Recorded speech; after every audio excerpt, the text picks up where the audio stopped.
G'day and good morning, everyone, and welcome to day 5 of Curiosity Brisbane. Thank you so much for coming out here, especially on a school day, of all things.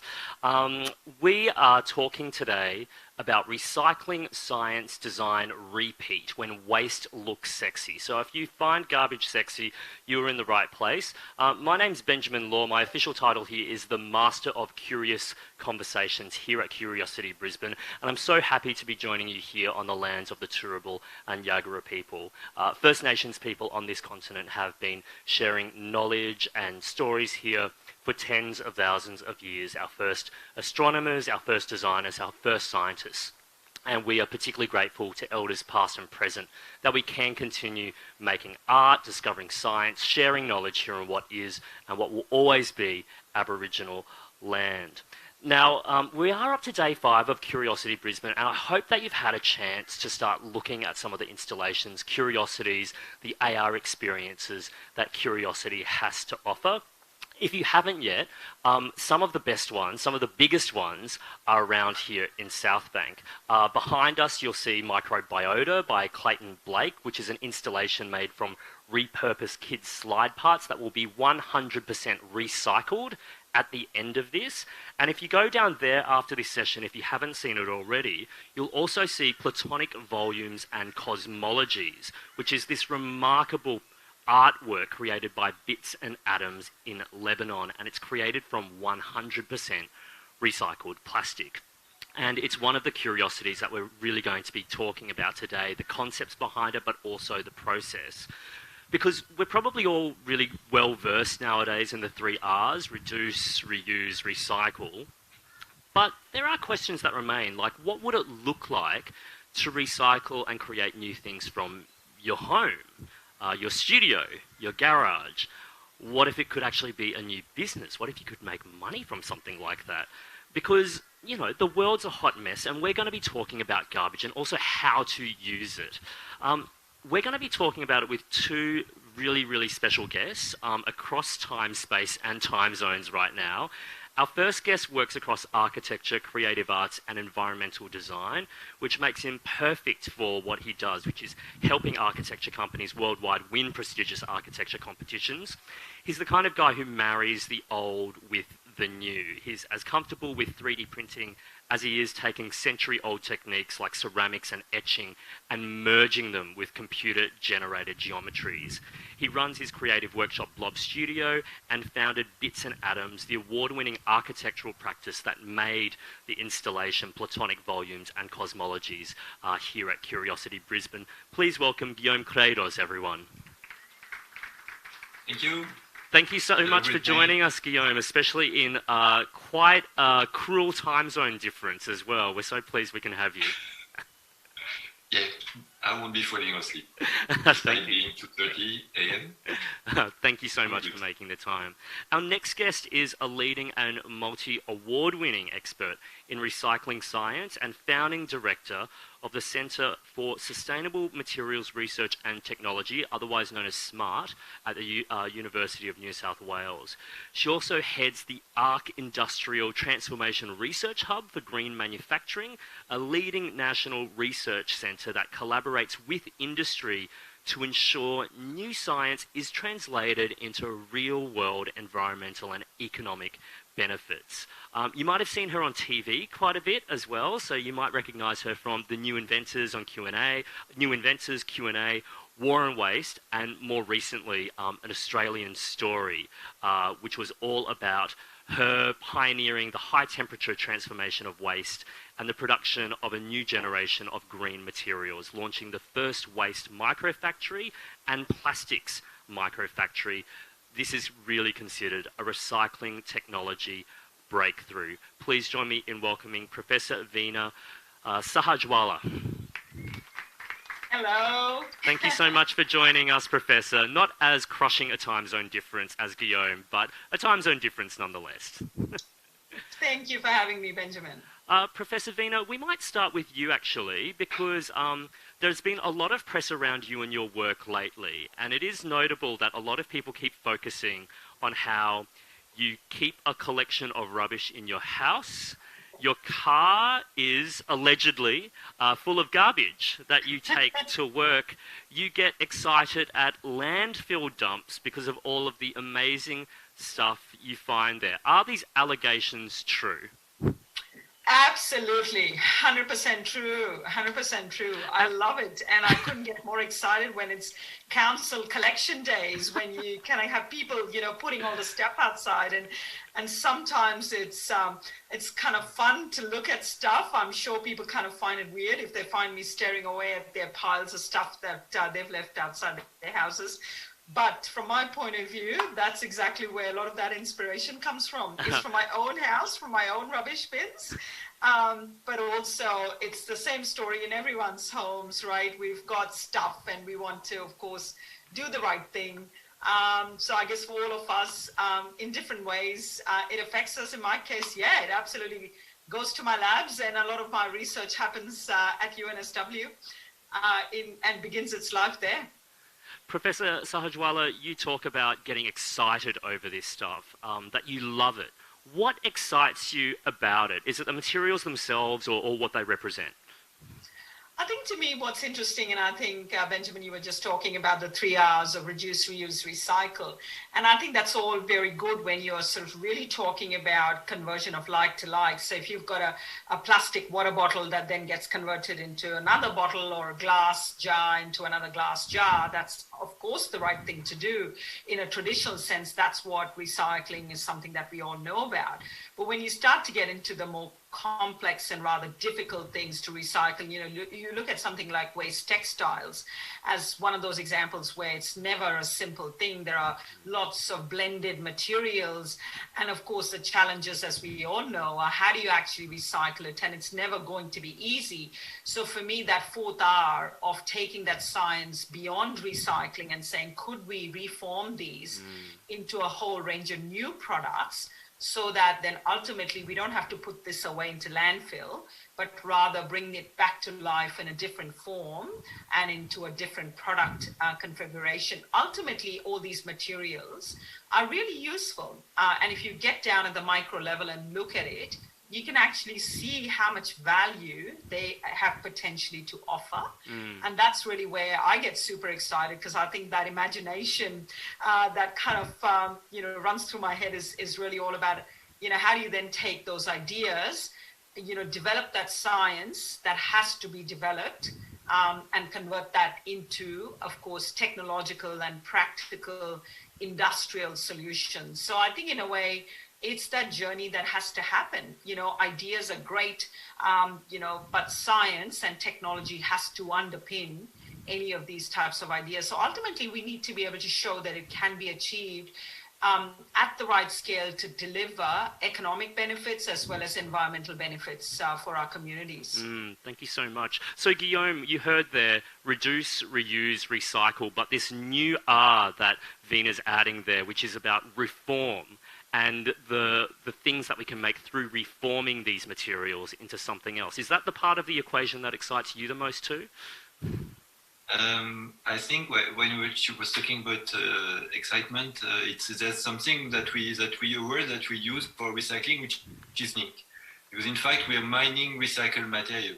So it's a bit like the gold diggers where we're trying to find out.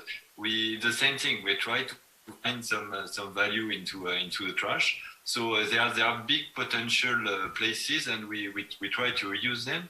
Here in Lebanon, the context is quite different, and it has a very big influence into what we do.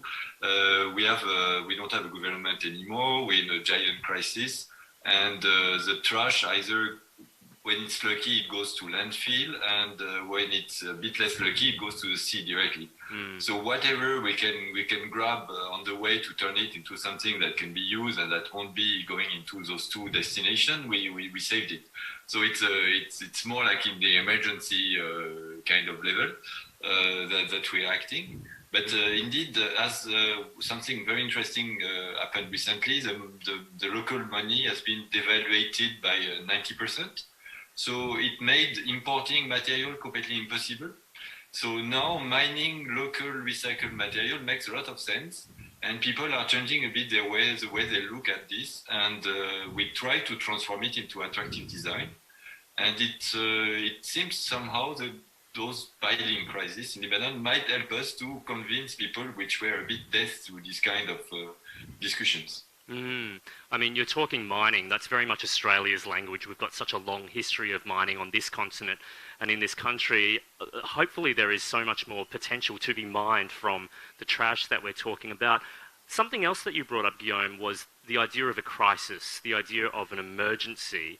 It makes me think that in 2015 there was this so-called trash crisis in Beirut, and some people talked about piles of trash hundreds of meters high that they could see. How bad was it, and what went through your mind as you saw that crisis develop in Lebanon?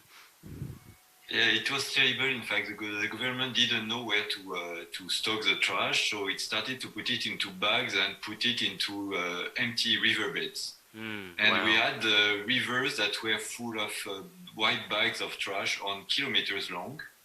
And it was very impressive. There started to be some very old medieval disease that spread it out in schools that were close to storage of that trash. Wow. So it was really, like a very offensive attack. And somehow the civil population reacted very well and started to demonstrate a lot.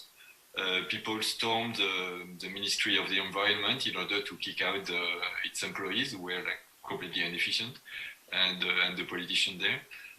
On our side, we are collecting some trash. We associated with people who are passing it, and in fact, the problem in Lebanon is that people have not divided their trash themselves. They still keep it into one complete trash bin, and it's being to the street. But then people which have very little education, they work in the street, and they go and open they pass it. For teaching them to recognize, for example, what's a CD or a DVD. So they would put it aside and bring them to us. So we would buy it from them because it's polycarbonate. And this is the plastic that we use in order to 3D print the sphere, the geodesic sphere that is exhibited in the park where you are, I believe. So out of a crisis, there is an opportunity, and is that where you come in? Yeah, always. I mean, despite being completely submerged by all those crises, it's also creating opportunities. And the fact that import anymore makes the local recycled material completely relevant. So it works also for clay, it works also for paper, for plastic, all those materials, and wood, those are materials that we use in order to do some design. I could show an example if you want. Yes, please. Maybe because I'm talking about things, so I'll do that. This is the show and tell component, everyone. Yeah, I'll show you one which is a bit peculiar. That's it. So we have a lot of things going directly to the sea, unfortunately, including plastic chairs.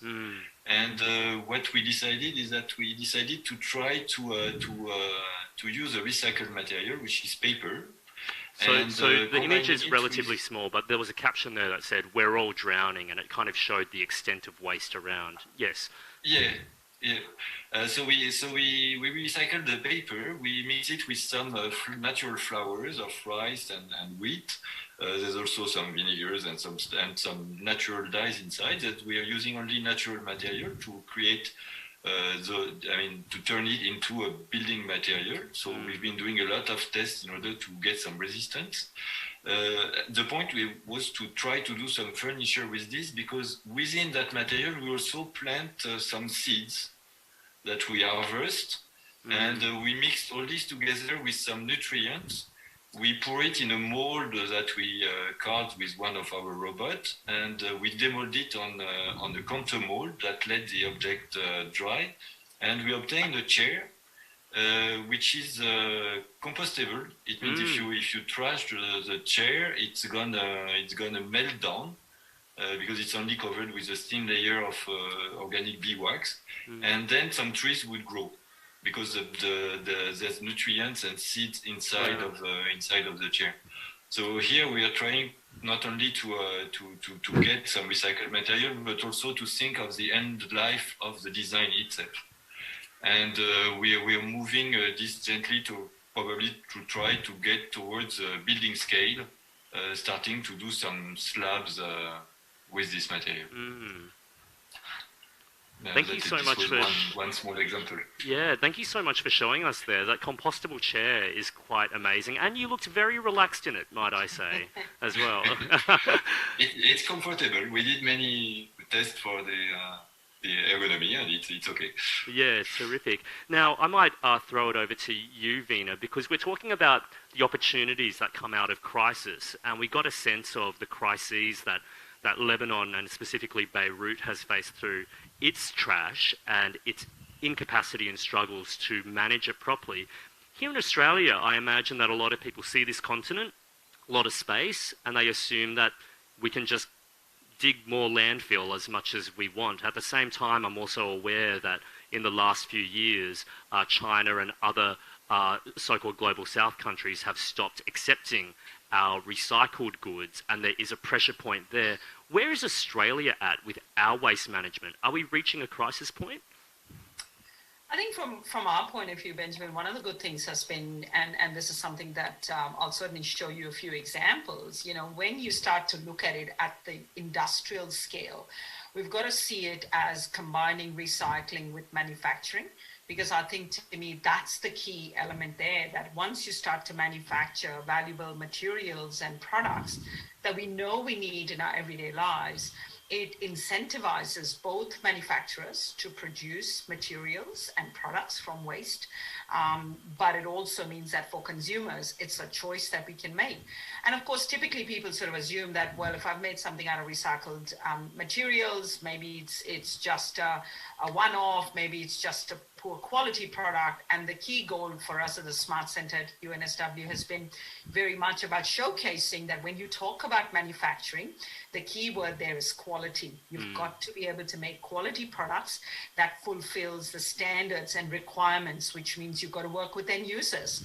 So if you're making, a metallic output, or the recent release that we did with our green ceramics with glass and textile waste, all of this means that an end user has to not only use it and show that it can be used at scale, but also an end user has to have an opportunity to put it through all the rigorous testing.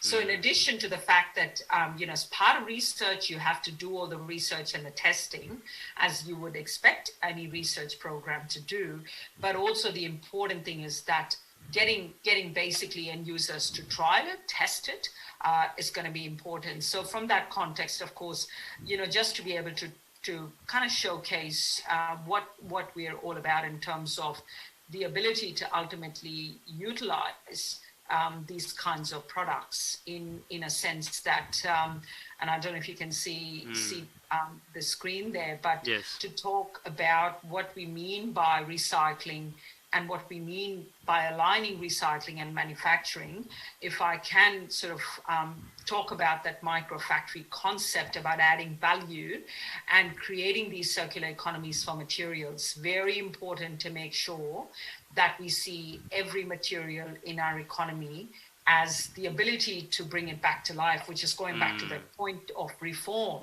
And this is why, of course, our inventions around our microfactories, and here's an example of something that we have at the Smart Center at UNSW, has to be developed at the appropriate scale. So when we talk about what that might look like for different kinds of materials, so in this case, our e-waste, and I'll show you, an example of how you transform e-waste into valuable metallic alloys. It means that you can do it at the right scale. So it's not always talking about economies of scale, but rather economies of purpose. So what is the purpose? If you really want to harness our resources, our waste resources, as basically feedstock for manufacturing, then we've got to accept that fourth R is going to be an important part of our thinking, so we can continue to develop useful materials. So this example here, where we're generating copper alloys, and we're doing that from circuit boards, and to do it on a scale that is able to be adopted in different parts of the world means that you can actually have micro factories that are of the right scale. So these modules that we are basically talking about here is all about harnessing, whether you want to harness metals or whether you want to harness plastics from e-waste, for example. You can actually do that, and you do that in a way that it's going to be fit for purpose. So it's about economies of purpose, and that's really where these types of solutions are going to be extremely important, because we know that we're going to talk about electrification of our planet and have, basically devices that require metals like copper. Well, it makes a lot of sense then for countries like Australia to imagine that instead of throwing away all of these electronic devices or, kind of devaluing it, we can actually reform them and see this as a starting point. I know we were talking about mining as an example, but think of this as above ground mine. A lot of these waste resources are sitting above ground. They are surely a lot easier to access than underground mines. So, if you can kind of think of it this way, and the difference is that here we're talking about scale that is actually fit for purpose. So this is an example of a metal alloy. And then, of course, the most recent one that we've talked about, our green ceramics microfactory. And green ceramics microfactory, the commercialization journey has been supported through our Office of the Chief Scientist and Engineer here in New South Wales, that has actually helped us with this commercialization journey. But this is an example of how you can take waste glass and waste textile and create these panels that, basically are fit for absolutely building products applications. And that's really what we're doing, is determining its quality and its performance. So it's about showcasing that a product can look good, and that's fine. But I think the important point is about its properties from an engineering point of view, but it's also about, putting it into the hands of end users, and basically getting end users to trial it, test it, and showcasing scale where we can show that if you had to do fit outs in a whole range of different apartments and create sustainable housing solutions, you could localize that, and you could basically be producing these kinds of products, these glass and textile panels, which of course we've shown various examples. So look, I'll just show you some images of what these products look like in actual applications. So it just goes to show that industrialization of manufactured solutions is as important as recycling is, and the two coupling together can really deliver this at the right scale to deliver environmental as well as economic benefits. So here's back to talking about economics. You can take all kinds of e-waste plastics, very low value, convert them into plastic filaments that you see on the screen that we do in our microfactory. That's got much greater value than the waste to begin with. And then those filaments can then be used for 3D printing. People know 3D printers are on a scale that is quite affordable. Lots of design houses, people who want to do their own niche printing, 3D printing, rely on plastic filaments. And so plastic filaments that we're producing are made out of 100% recycled plastics. So I think, to me, it's about the technology that says high quality plastic filaments, as in this case, or tiles in the previous case, can actually be manufactured and can be used by users. So it's just making a point that you need to start to think about, the science, the technology that underpins all of this, but equally importantly, empowering small businesses and communities to be able to take these ideas and set up a decentralized way of thinking about manufacturing. And that's really where we can really create value and really create new job opportunities. Well, Professor, we are talking about microfactories, and they're touted by many as really the future of manufacturing, not just green manufacturing, but manufacturing itself. So when it comes to the practical applications and when it comes to seeing how it works in businesses, in economies, I mean, how far into the future are we looking at, and where ideally do you see these microfactories actually attached to existing organisms of commerce? Yeah, no, very good question, Benjamin, because I think to me that's a key word there. How do you actually take any manufacturing? So in this case, if we're talking about micro factories at the right scale, we also need to be able to show that they create value in the regional areas where waste is being collected. So if you can imagine various regions across the world and pick Australia, for example, and I'll pick one particular example where we recently launched our micro factory, our green ceramics micro factory in a small community and a small town called Cootamundra. That's a good example where you can have a really tiny town, but really what was important in this particular context is that partnership with commerce, the business that was already collecting waste, has now set up this micro factory using a lot of that waste textile that they were collecting. So they were basically collecting waste mattresses. The idea that you can, in fact, not only sell the steel that they were, of course, harnessing for steel making, but also then look at all of that waste residue of textile that's left over from a mattress. And that's just an example. When you talk about connecting to the business that this small business enterprise was doing, that allowed an operator to really add so much more value in terms of that whole new manufacturing that they could now be coupling with their recycling and collecting business. And that's really where it becomes a win-win outcome for the environment, where that recycling solution leads to a highly engineered product. So those glass textile panels that I was showing you earlier, which is the green ceramic product, is what they are manufacturing. So you can do it. Now, Guillaume, we saw some beautiful kind of end results of reduce, reuse, recycle, but also reform, those glass textiles that Professor Veena was showing us before. We wish you could be in Brisbane with us right now for many reasons, of course, but also because a couple of 100 metres behind us, you've provided us with something quite beautiful by reforming materials too, platonic volumes and cosmologies. It's a large-scale lattice-like structure of lattices within lattices, and it's 3D printed from recycled plastic. Tell us about this installation and the thinking behind it. Yeah, I will share my screen to illustrate a bit what I'm talking about. Here we are. Okay. Yes, so you can see it.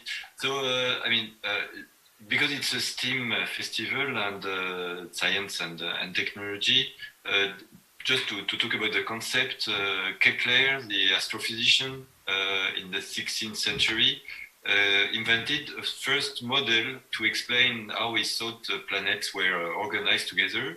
He thought they were just at this period, there were just 5 planets. He thought that there were inside of each planet was rolling inside of a platonic volume, and there were 5 of them, one into another.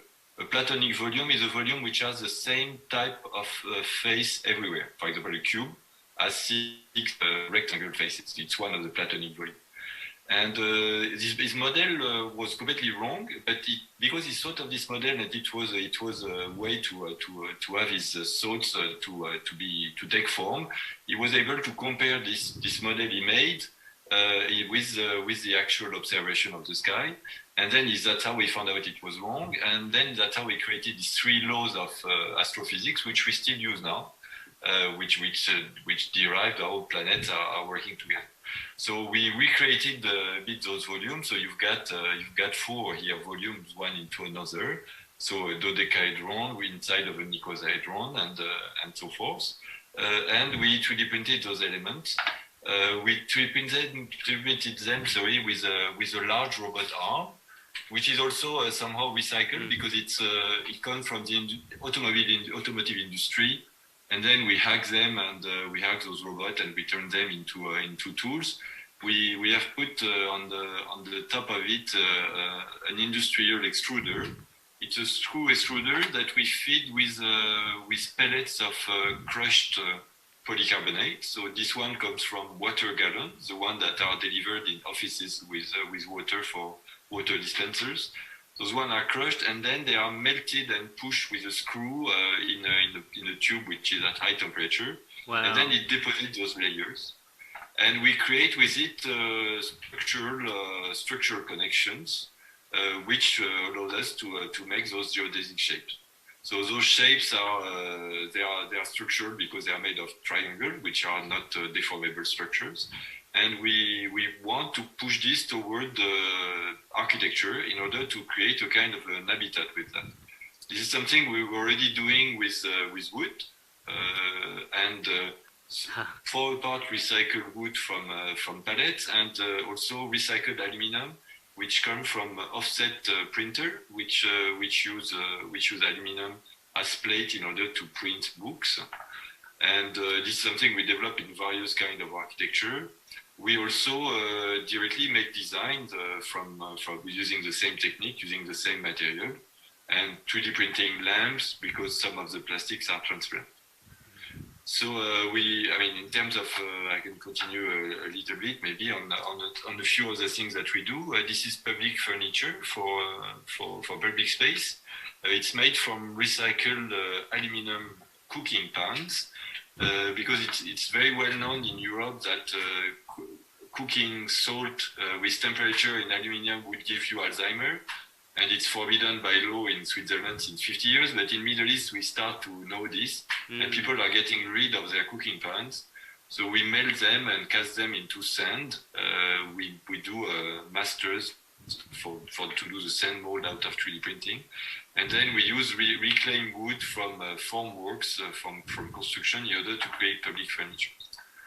The little black share one on the white background also is made from recycled aluminum. We use also concrete because it's one of the rare local material here, and we can put some filler inside. So we put some glass that is not recycled here inside of the concrete in order to use it as a filler, and we use wood for some design as well. That is so impressive, so beautiful. I also love that the machine that processes the plastic is so adorable that it's worthy of hugs as well. And I have to say, the forms are quite beautiful. All our machines, we have 5 of them, and they all have love names in Arabic.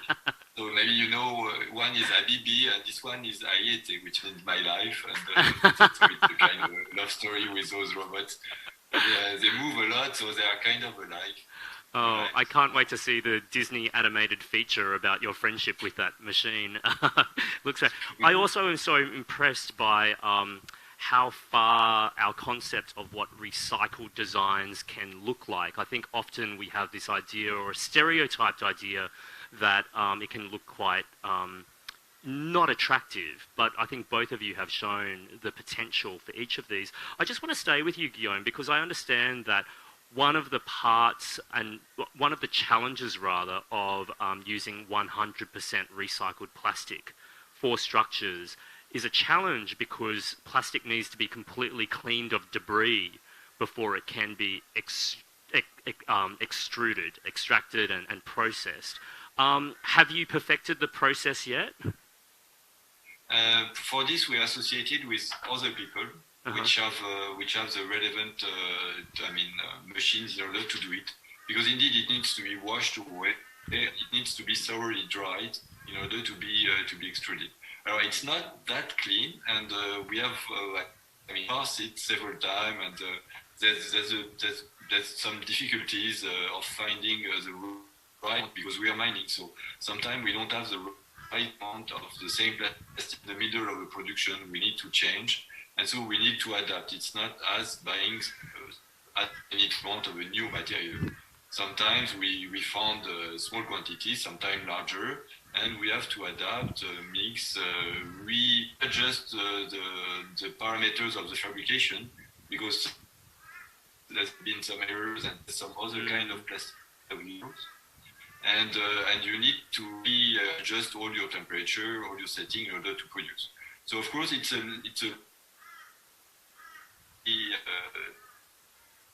high or rather low production rate kind of thing. So for us it fits.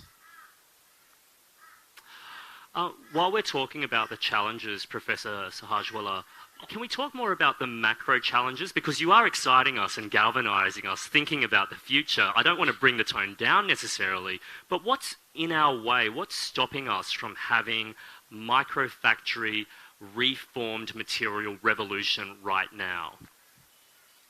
Yeah, now Benjamin, we are all committed to it. There's no question that people want to do the right thing. Local governments want to do the right thing, and I think to me it's a holistic sort of argument that we do need to make sure that we as consumers not only are providing these materials as part of the supply chain, but we also then need to have local and state governments looking at the opportunity to think about how microfactories can actually be established, so that not just seeing recycling and waste sorting as the first step, which it is, of course it is, and we need to, of course, have those facilities, and governments do a fantastic job in supporting that. But I think it's about, as we were saying, that value creation and the ability to then recognize, like we were talking about, whether it's our green ceramics microfactory, why not then take waste textiles and waste glass as an example of what can be collected and sourced, which of course local governments, I'm sure, and state governments are doing. But the next step of saying, okay, well, now we can value add and create high quality products. So in this case, where we were talking about showing green ceramics as an alternative made out of recycled content, so that you can then start to create those local economies where it's not just seen as a problem. Oh, I've got all of this glass, I've cleaned it, washed it, and all of that, and that's fantastic. But now what do I do with it? Is to have these multiple pathways to manufactured solutions. But then the next step, of course, is also to utilize those products in local builds. So if you were imagining, if you were doing new fit outs, and if you're doing refurb, and if you were fitting out your community centers, I mean, we had a fantastic local council here in not too far from where we are in Sydney, wanted to, in its community center, utilize some of these green ceramics. And to me, an example of how the ability to connect production with, of course, a local council, in this case, through the circular economy network, that's supported through the state government here, through the Office of the New South Wales Chief Scientist, is where you can see that state governments are playing a big part in saying we need to connect technology with local governments who can then put it into various applications. So I think there's no such thing as a solution or an application that's too small or too big. It's like we were talking about earlier, it's what's the right sort of scale for a particular application. So the more we start to demonstrate that, small or big, I mean, we've had partnerships with organizations like Mervac who've put it into their apartments, but we've also shown that at a community level, where, putting these green ceramic tiles, works well. So late last year, when they utilized that, it shows that, having scale that's fit for purpose is actually quite critical. And I guess one interesting slide that people may want to, look at, and if I may, to just showcase when we're talking about waste textiles, and I'm not saying that people are not already aware of what a big challenge it is, but this kind of just puts everything into context, that when we start to talk about waste textiles, it's not just an Australian problem, it's a global problem. And I think for us to imagine this becoming a feedstock for manufacturing high quality, highly engineered products allows us to then not only look at this from a recycling and a reforming lens, but also looking at it from the context of manufacturing and using recycled products in a way that they can do the job of what virgin resources can do. So the fact that you have less and less reliance on virgin resources and bringing in more recycled materials has to first and foremost fulfill the requirements of engineering properties. But here we are looking at a slide that shows how big the problem is and how much of waste textiles will end up in landfills or in incinerators across the world. And so I think it's part of our realization that one, at the front end, we have to reduce our consumption. So when we think about UN SDGs, we have to ask, are we playing a part in being responsible as consumers? So that's the first step. Can we reduce our consumption of the kinds of goods that we have taken for granted so far? And that responsibility lies in all of our hands. And I think, to me, that's the first step of reducing our need for consumption of products that we can quite easily reduce. We know we can. Yes. And then the next step is to say, okay, well, we all use clothing items. Eventually we get to a point where clothes are no longer fit for wear. And that's the usual thing, where as we use materials, whether they are clothes or tires, in both of these cases, in one case we've shown we can remanufacture into green ceramics, and in case of tires, we can remanufacture into green steel.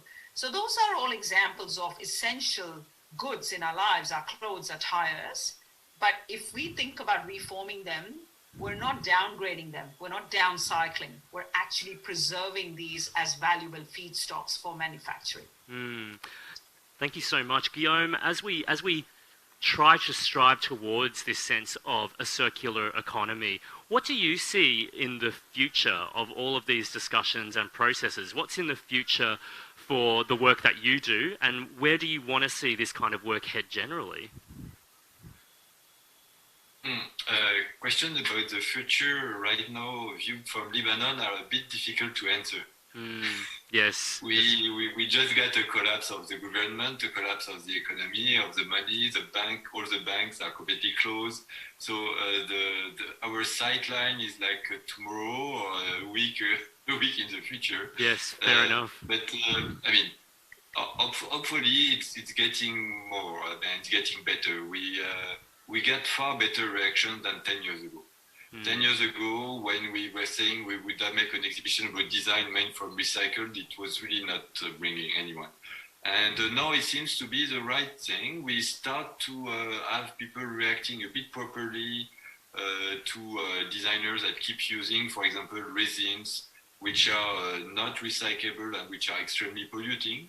So we start to have some good reaction, and designers start to be pushed to be a bit more, to have a bit more virtue into what they do.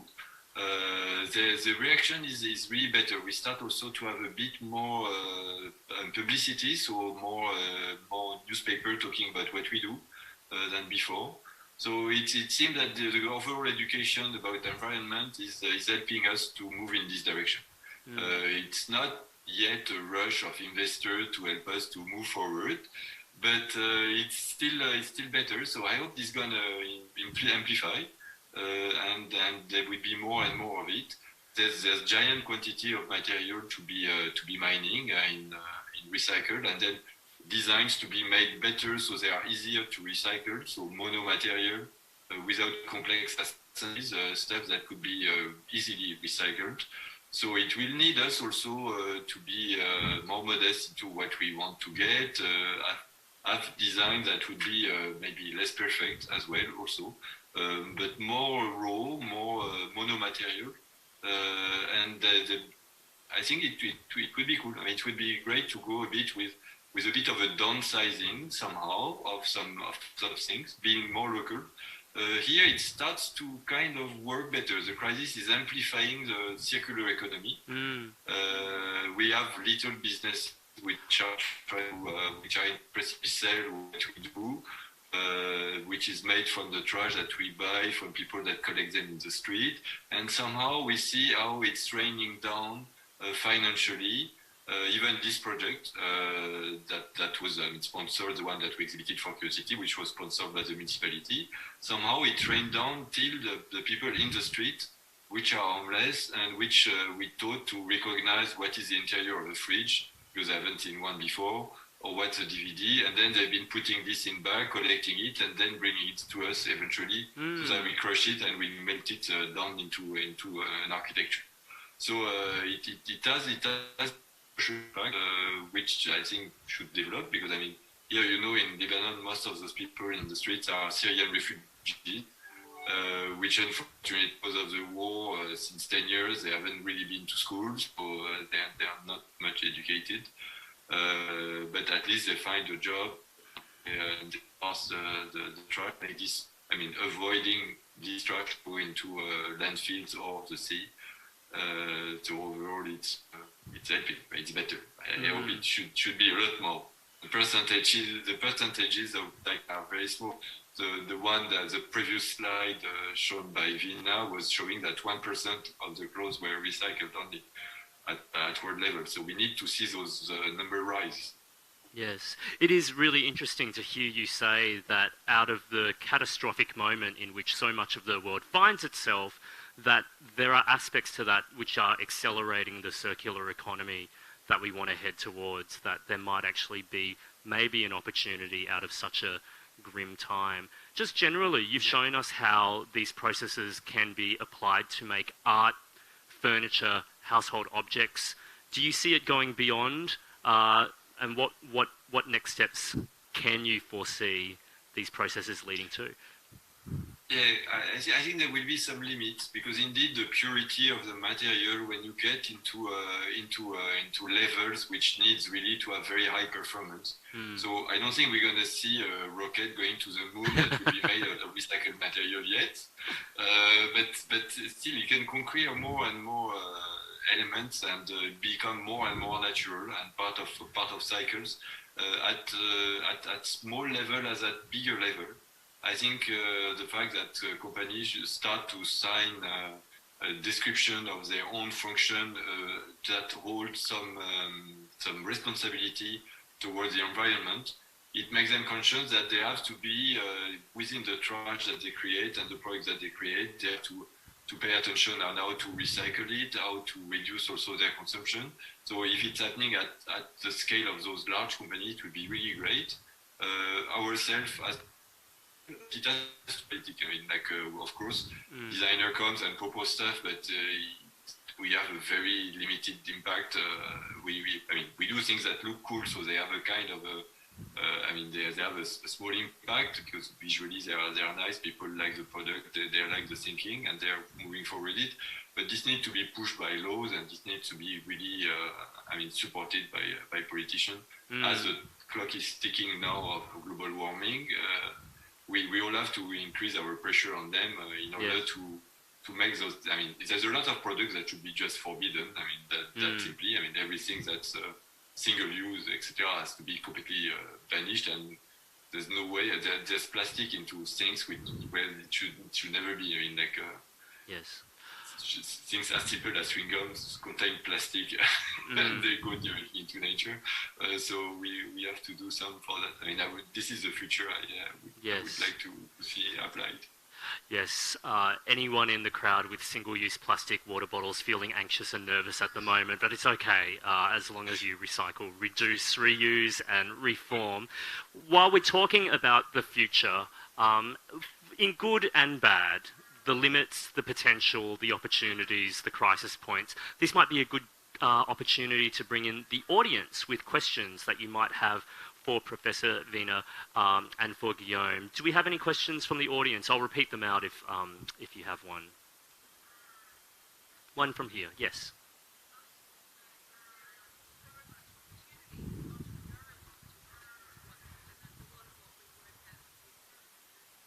Mm-hmm. Yes, yes, yes.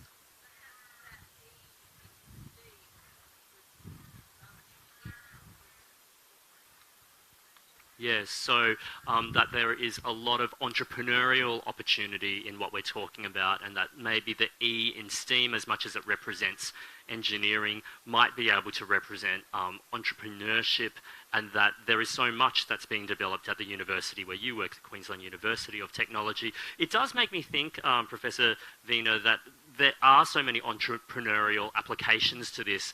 We're talking to you and Guillaume today, but outside of the work that you two do, what else are other people doing within this space, especially the entrepreneurial space? What's happening here and around the world that excites you? Yeah, I mean, what I'm really super excited about, and that's a really, really spot on question that we do need when we were referring to commerce in the world of business, engaging and working very closely with researchers, with corporates. I mean, you look at the kind of thing that, with a lot of people who are in the business of recycling and collecting and sorting at the front end, and small businesses that do that. I think to me, an example of someone who's manufacturing at the moment, an entrepreneur in regional New South Wales. She's been making safety boots, right? And so this of course is something that she's been getting manufactured overseas.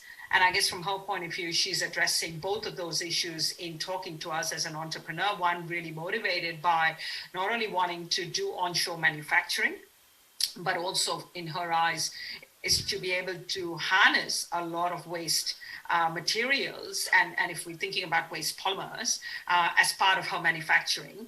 So for an entrepreneur, for someone like her who's been around in the business for a long time, has got a well-established market, she's now using her opportunity where she's got her well-established market, but knowing full well that her customers would be super excited by the possibility of manufacturing this product out of recycled materials.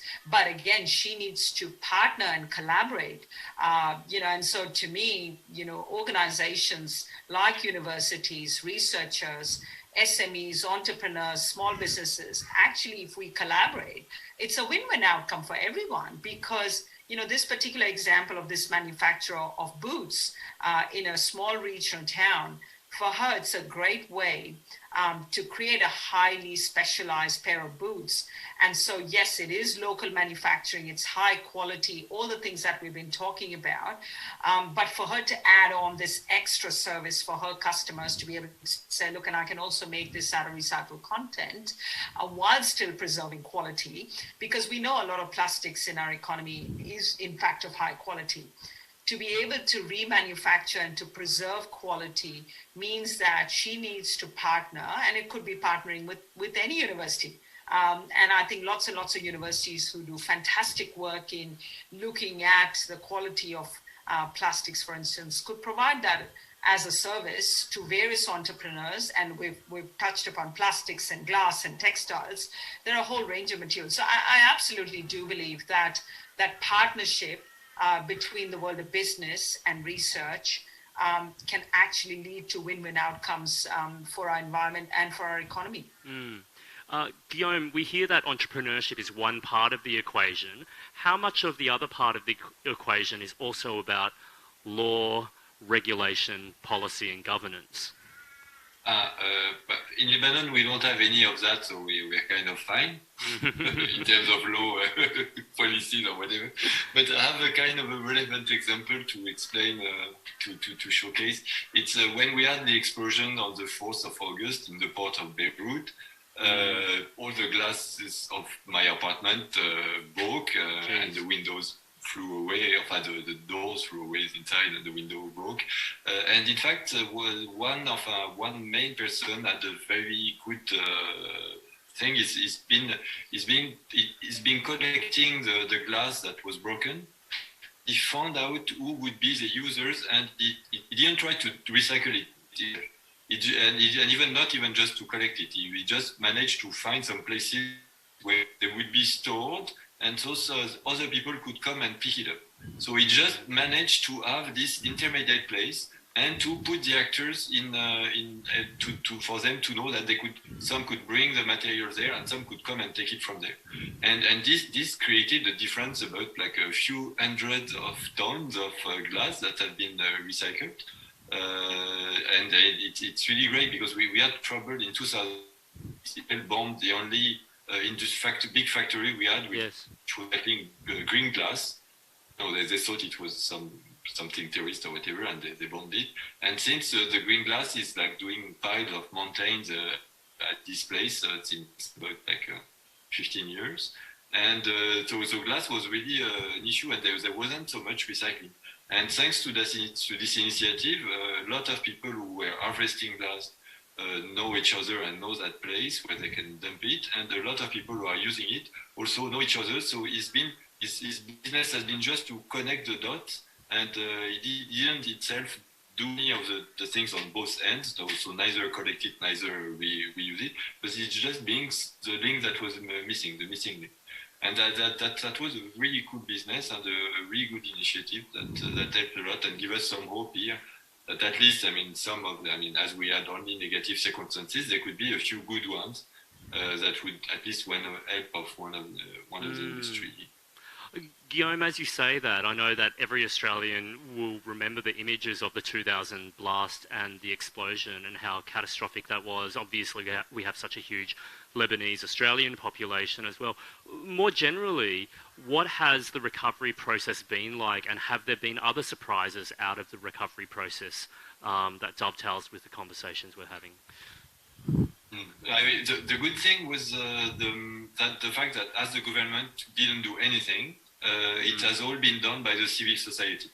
So as soon as the day after, people flooded the region, which is very around the harbour, including my kids, went there and they went with the broom from the house and what they could find, and they've been there to start to clean and to bring food and help there. So this has been really cool because the civil society in Lebanon is very divided. We have a lot of religion stuff, etc. It's a bit complicated, and the civil war wasn't really closed properly, and so there's still a lot of bad stuff happening. So that kind of movement of everybody helping the ones that were residing around the port that were the most severely impacted was really great. So that was a really good one. Otherwise, as many other crises have been piling atop of this, from the corona to the banks to the etc. It's a bit difficult to read out what's happening. A part of a kind of free fall whereby things have a kind of a domino effect, and you have the impression that the overall society is collapsing. The main impression that we have is that we are a bit in advance to the rest of the world, which probably could collapse if we don't do anything good about it. So sometimes we have the impression we're pioneering a bit catastrophe here. Thank you so much, Guillaume. Professor, if I could throw the question back to you. We were talking about entrepreneurship before, and that's so much about individual action or small groups and what opportunities they can make out of the situation at hand. What responsibility does government, local, state, federal, have in achieving what we're all striving for, this circular economy that you're talking about? We absolutely should be talking about all tiers of government, right? Because I think herein lies that interesting complexity. If you think about local, state, and federal government, of course, federal government's got policies in place, and we know about some of the bans that are coming into effect this year onwards, and that's a good thing because I think when we actually start to take responsibility for our own materials, we're actually going to push more and more innovation. We've talked about crisis, we've talked about necessity. I think the more we can demonstrate that we're actually able to support local manufacturing and commerce and entrepreneurship, people are going to take advantage of these materials and these opportunities. But I think coupled with all of that is it's not enough to just have policy setting, which of course the federal government's got the export bans that have come into effect. The next layer, of course, comes down is at the local and the state government level, where you might say, okay, well, now we've got all this stockpile of waste, glass and plastics and so on. How are we going to actually convert that into useful products? And we've talked about many examples of those, but how are we going to make that happen at the practical grassroots level? The last thing you want is for waste being transported over long distances, and then ultimately we've actually wasted a lot of money and energy in just taking things over long distances. So yes, there is a balance between thinking and acting at a local and a regional level, where you might just say, look, there may well be a collection of local councils that may well have the opportunity to think about regional action, where we can create enough of a scale at a regional level to actually create these products.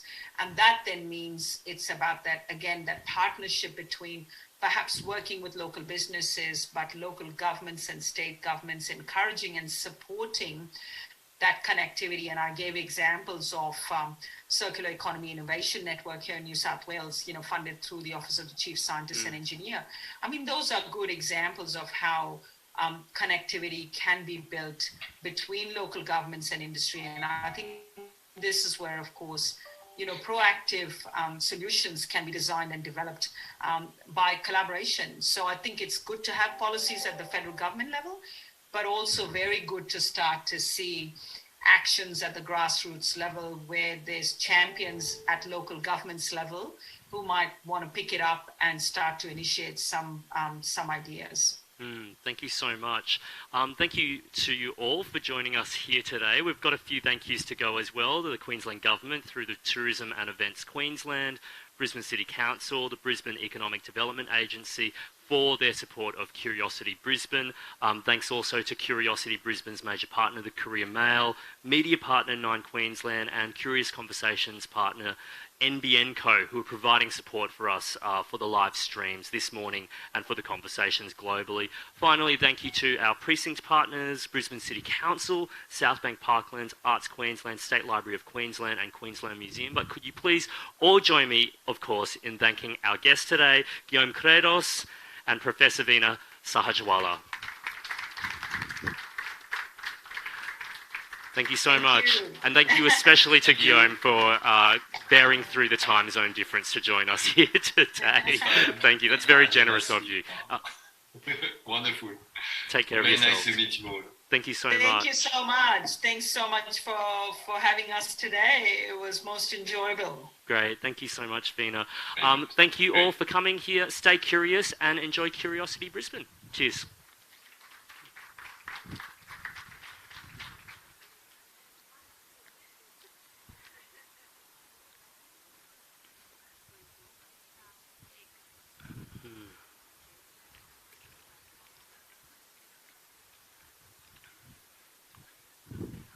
Mum, I need to go.